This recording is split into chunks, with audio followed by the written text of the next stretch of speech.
चलो चलो चलो कीरतपुरी मेला जाना है। चलो चलो चलो चलो कीरतपुरी मेला जाना है। झारा झारा ने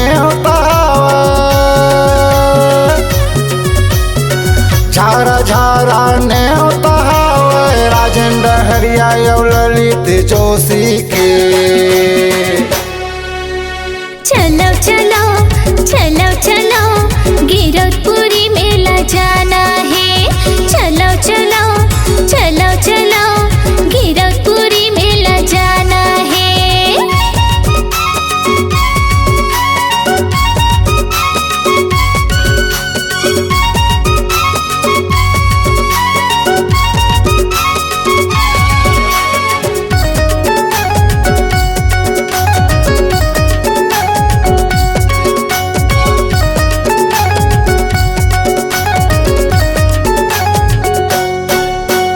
आए जाए के रुपया धर ले, खाए पिए के चिंता नहीं है, खाए पिए के चिंता नहीं है। जगह जगह मादानी मन के उहाँ लगे भंडारा है, उहाँ लगे भंडारा है।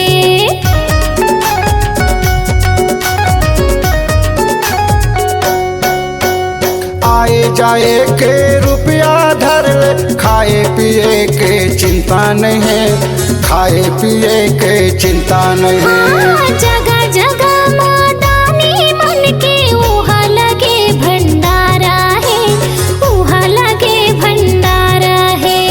गुरु दर्शन लाहा मन पाबो, गुरु दर्शन लाहा मन पाबो। 3 दिन मेला घूमना है। चलो चलो चलो चलो कीरतपुरी मेला जाना है। चलो चलो चलो चलो कीरतपुरी मेला जाना है।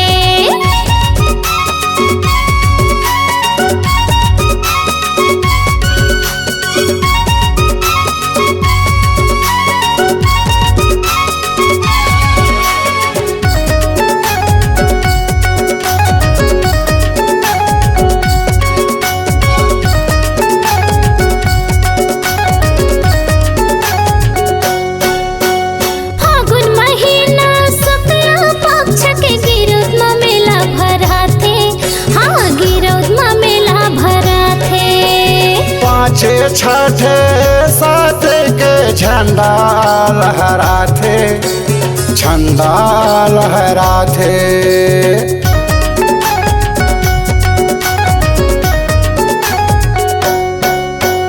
फागुन महीना शुक्ला पक्ष के गिरोध में मेला भराते। हाँ गिरोध में मेला भराते।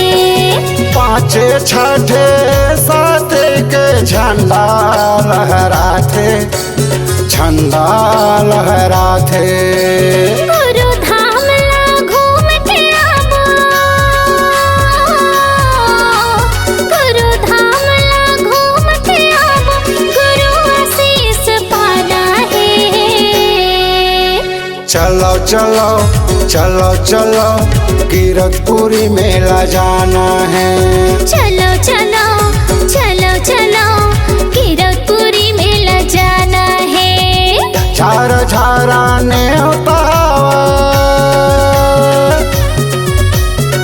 झारा झारा ने राजेंद्र हरिया ललित जोशी के।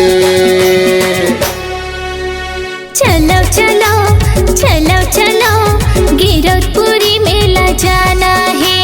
चलो चलो चलो चलो कीरतपुरी मेला जाना है। चलो चलो चलो चलो कीरतपुरी मेला चलो जाना भैया है। चलो चलो चलो चलो